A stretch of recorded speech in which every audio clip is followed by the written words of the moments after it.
Here we go, and welcome to the Relationship Makeover Summit. This is episode 1.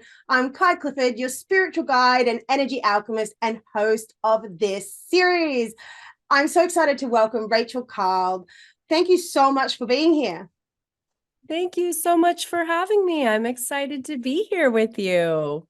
So, would you share a bit with everyone about what it is that you do and why you're so passionate about this topic? Yeah, I mean, in essence, I work with very specifically mind, body, spirit, wellness coaches and entrepreneurs. It's transformed over time from everything from running a digital marketing agency to really help them stand out in the spotlight and grow their business, to teaching how to use AI to authentically connect with their audience and to also grow their business so that they can just show up and do what they do best, which is often some sort of transformation or healing. So, everything I do is really to be in that transformational and healing space. And just to give a brief background, I was actually a massage therapist for 25 years and grew up in a very sort of holistic, I'll say sort of woo-woo upbringing, everything from natural medicine to natural foods to personal development from a really young age. So that's really my passion, what drives me now. I have a program where I really put coaches and entrepreneurs in the spotlight. I promote their programs. And I'm also head of operations for a digital tech startup where we're developing a platform for coaches and therapists to connect with their audience more deeply and really support between sessions. So that's me in a nutshell. Aside from that, I live in Oregon. I'm a single mama to twins. I have a boy and a girl and a couple fur babies. And yeah. I love it. So, do you want to share a little bit about what's your relationship journey been like in the romantic love department, like ups and downs and sort of lessons, and that's led you to where you are now? Yeah. Oh my goodness. So much. So much. Well, I was a, serial relationship person most of my life, always in a relationship. But I found that those relationships lasted about 2 to 3 years. And, sometimes I wondered, is it like I'm an Aries with a Sag rising? I'm a lot of fire. Like, am I too much? That would come up a lot. This theme of like, I'm too much energy. I bring too much fire. I'm very much a leader, and not that I ever meant to emasculate my partner, but I think sometimes that, that energy is really big. And then there was a part of me that was like, well, maybe no, I'm just non-committal. I just really like, I get bored. 2 years, I'm good. Let's get the next relationship. But I always had really good relationships. Like if I look back, I'm still friends with a lot of the people I was in relationships with. We stay in touch. We follow each other's lives. So none of those really ended badly. It was just like, okay, this chapter's over. Now it's time for the next. But interestingly, I now find myself in my 40, mid 40s, with children and this interesting space of like, I'm single and I kind of really like it Mm, as I really get to focus on me. And I've learned a lot through my relationships and my process. But then I sort of have this thought of, well, when I'm older, like when I'm in my 80s yep. or 70, like I kind of want somebody to grow old with, And so yeah, it's interesting. But I've definitely entered an era of radical self-care. And I don't just mean self-care like, oh, I'm gonna go get a massage Yeah. In a or bubble bath.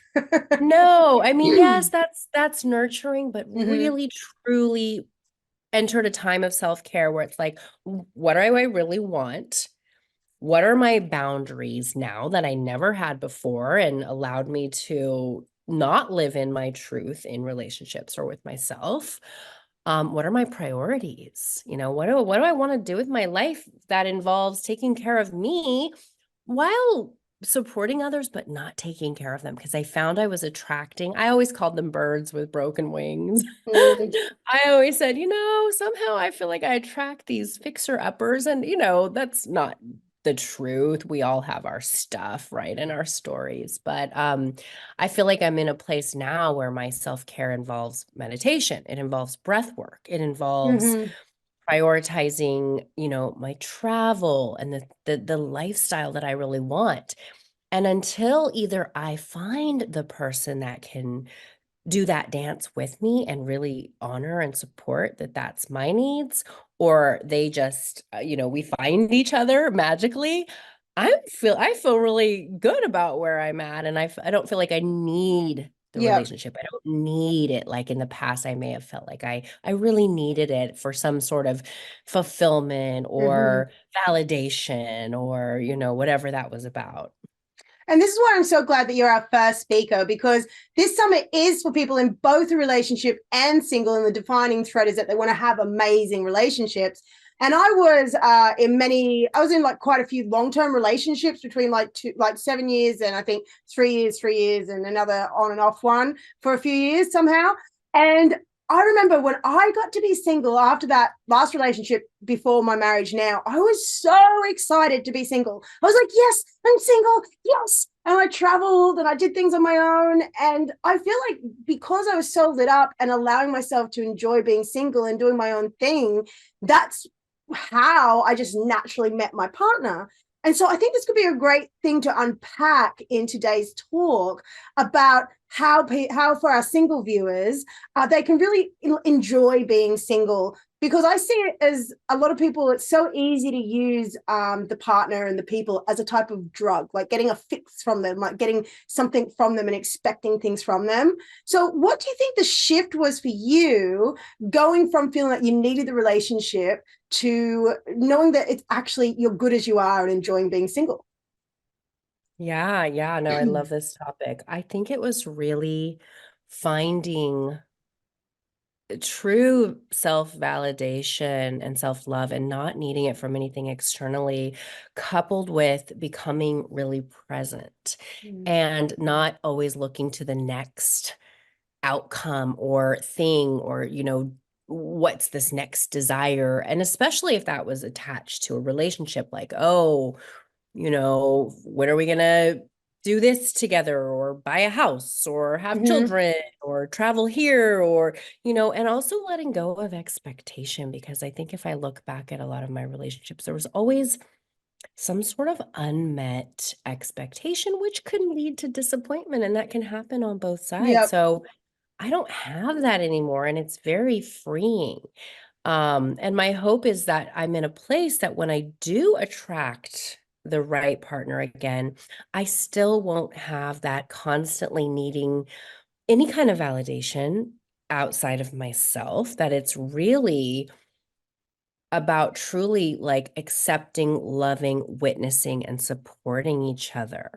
Like Mm. that's how it is for with even my deep relationships now, with friends, with my children, with family. That's what it should be about. Deeply supporting and loving Yeah. unconditionally without the expectation of when will I have this or get Yep. this or feel this. Yeah, because Yep. that just leads to disappointment. And then we're like, well, why didn't you give me flowers today or whatever, whatever Yes. it is, right? I Like, find, sorry, you go. no, it's like Yeah. I give them to myself and it's more fulfilling because I gave it to myself. Even if I had a partner, sometimes if I really want something, I give it to myself first. Yes. And I think this could be like a really excellent practical tip for people to take away from that very mindset of like, well, why didn't you give me flowers? It's like, why? Maybe they don't understand just how important it is to you. And I know for myself, I still am to this day on a journey of being less snippy. And it went from like massively snippy to like, just a little bit here and there.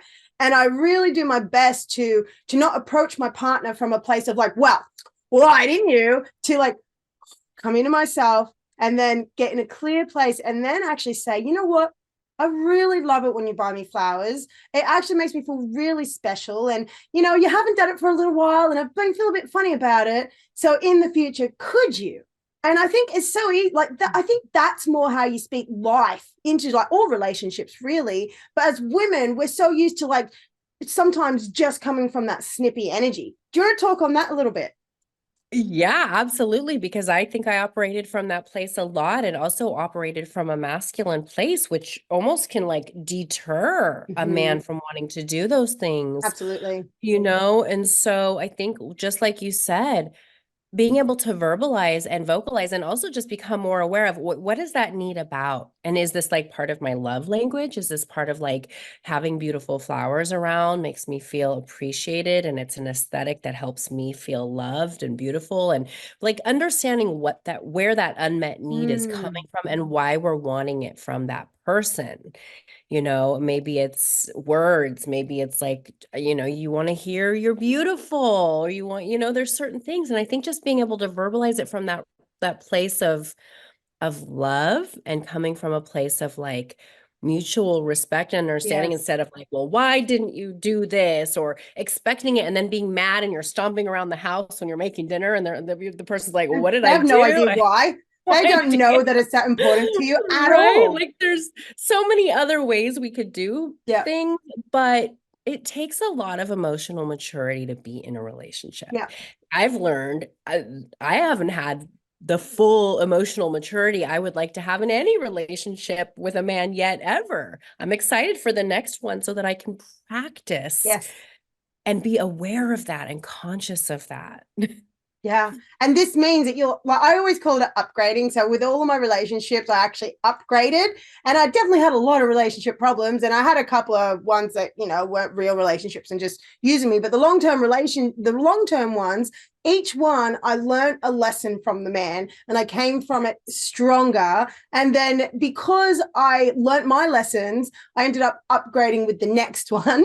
So that's how Yeah, it I feel works. the same way. It's like we learn every chapter, every relationship, every job or career. Like we learn something, so we don't have to look back at our past. I mean, this is my personal attitude. We don't have to look at our past with regret. Yeah, Oh, I exactly. shouldn't have had that. Really, I look at it very different. Like, oh, I'm so glad. I'm so grateful that I Same. had that experience and that relationship to learn that bit about myself, or the reflection in that other person, or they learned something Mm. that brought me to where I am now, so that I Yes. can exactly up level, upgrade, and operate at my highest self, hopefully in relationship with somebody who's trying to operate at their highest selves, Yeah, right? absolutely.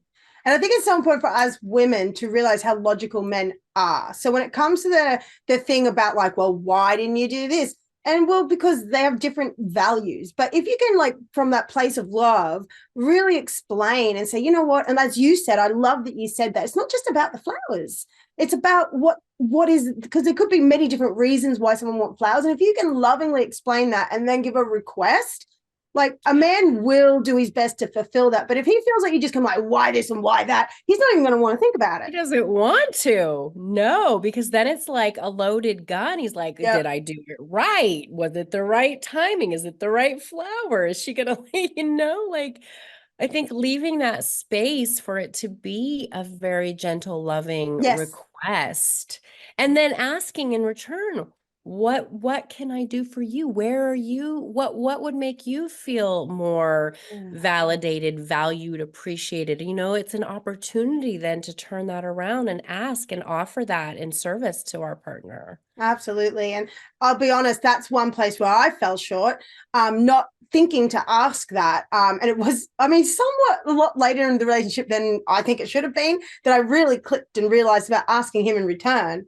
But one of the first things that I ever asked my partner when we first got together, we met in paradise in Thailand, and then I came over to visit him, and we were still in love, so we stayed together. But when we first got together, the first thing I really asked him, I said, look, all I ask in our relationship is that absolutely all of the time, every single time, you always do empty the trash bins. And I'm like, is that something you could do for me? And I literally just said it like that, told him my exact expectation, my desire. And he said yes. And I've never had to empty a single trash bin in the single 10 years that we've Wow. been together. I love that. There's something so powerful about, like, again, being clear and asking and setting sort of like not the expectation, but like, this is like part of my love language, Yeah, that you take out the trash. And maybe for you, it's, I give you your coffee in the morning, or exactly. whatever it might be. It's an Yeah. exchange of energy rather than a chore. It's an exchange of energy.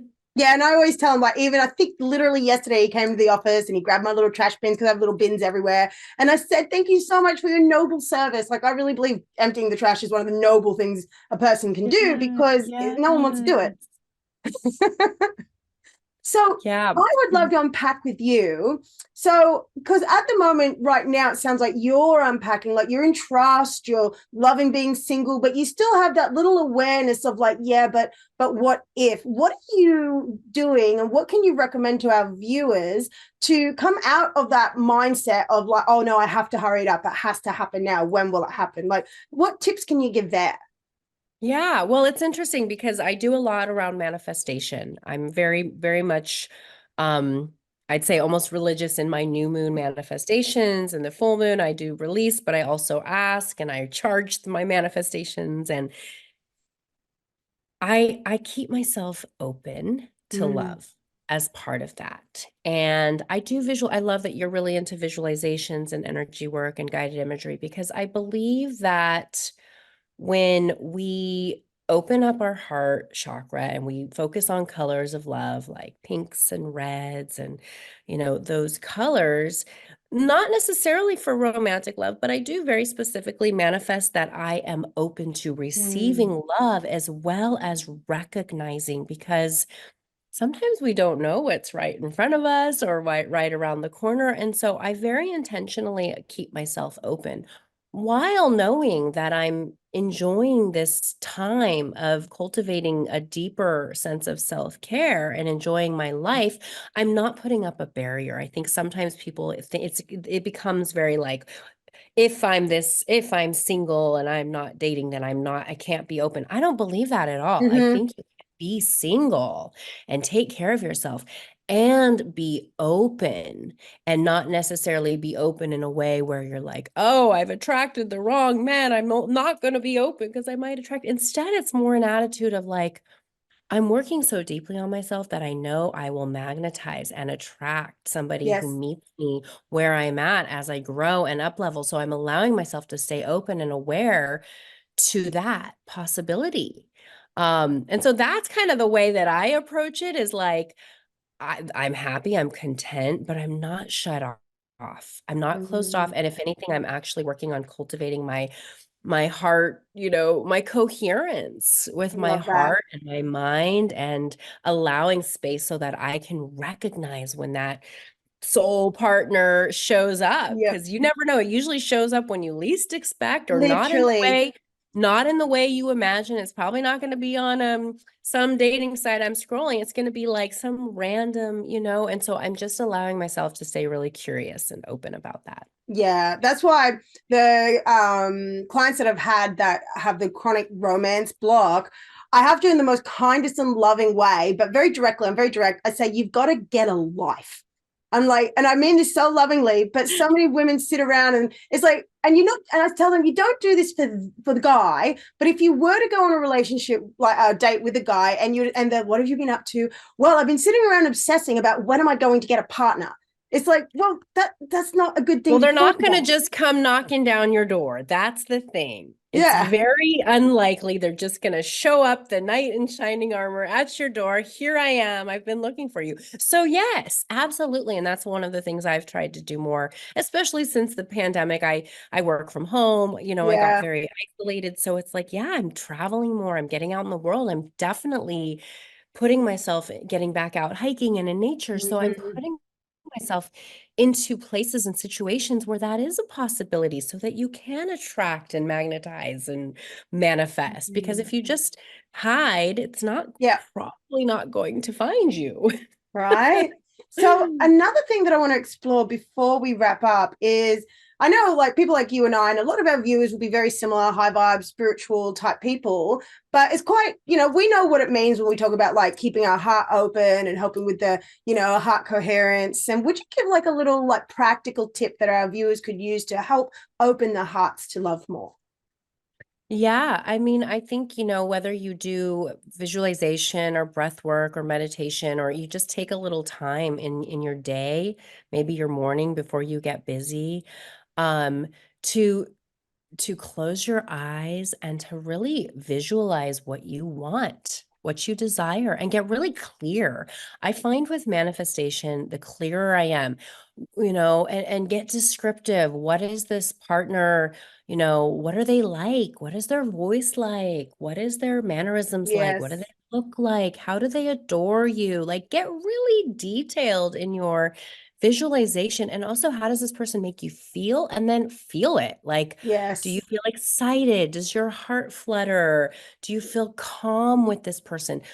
The person you're trying to attract, how do you want to feel with them? And how do you want to feel in yourself?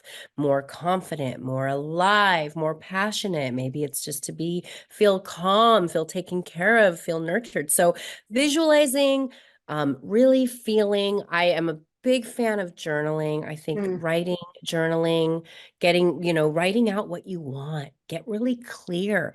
And I always say to do this in the positive present. So I am, I Yes. have, not I want, not I will have. Describe this person. Me and my partner are traveling to Costa Rica together, and Yes. we're like, get really descriptive in the present. So those are a few little tips, things that I do in my life when I want to manifest something and create that. And really, I think that helps to open up your heart by really Yep. getting in touch, not only with the vision of what you desire and what you want, but the feeling. Yes. And I think the other important key is because manifestation and spiritual truth is a paradox. So it's like everything's like opposites are true. So while that's 100% true, I also find the level of detachment by understanding that it may not always be exactly how you imagine it. It's like, so I remember the one thing I did to manifest my husband now was on the way to Thailand from, I think I was in Italy. I flew on the plane and I just wrote like this 3-page list of everything that I wanted a man. And I put it away and I didn't think about it again. Wow, I And love that. yeah, and there were so many things on the list that there were things on the list that he became after we were together. And the funny thing is, him and I, with type of personality we both wanted to marry someone rich. And we didn't get that. We actually, on a soul contract level, we had to learn how to fail together because we had a financial trauma after we first got together, but we stuck together even though it put our relationship in a bit of bother. But we worked through it and we've developed ourselves into stronger people, into more success-minded people. So even though on my list I thought, well, I want a really rich man, and he was hoping for a really rich wife. And um, maybe part of it was that journey of yes, how do we do this together and yes, attract this together and heal the reason we're even 100%. wanting that. So that needed to be probably healed so that you could attract that wealth. Yeah, and that's part of the detachment. If I had have stuck to my list, it's like, well, I would have like left like the best relationship I've ever been in. Well, Rachel, would you like to tell everyone about your free gift that everyone gets today? Yeah, well, my free gift really is I'm looking for coaches in the mind body spirit wellness space, coaches and entrepreneurs who want to be put in front of hundreds of thousands of people and grow their audience. And so I would encourage you to get in contact with me. I'll share my information for Mm-hmm. my website and everything so you can get in contact with me. But this is an absolutely free opportunity to be promoted. So whether you have a group program or one-on-one program or a course or something that you offer. I'm part of a lot of VIP groups where I can promote. I have a very large audience myself across multiple social channels. And so I'm really putting this out there to get you in front of a bigger audience, share your programs, and very specifically just working with those in this transformational space who want to help others because it all comes around. So that's really my offer. If you're curious about that and want to learn more, I encourage you to reach out to me and let's jump on a call and get to know each other. And I would love to learn more about who you are and what you offer. I love that. Well, thank you so much for being here today, Rachel. Yeah, thank you so much for having me. This was so much fun. I love your energy and I'm excited to stay tuned for the rest of this summit. Yay, great. Yeah, so we have more speakers coming. And yeah, wherever this video is, you'll find the details to reach out to Rachel. So take her up on that opportunity if it so calls to you. So thank you so much for being a part of the Relationship Makeover Summit. And we'll see you in the next episode. Bye. All right. Thank you so much.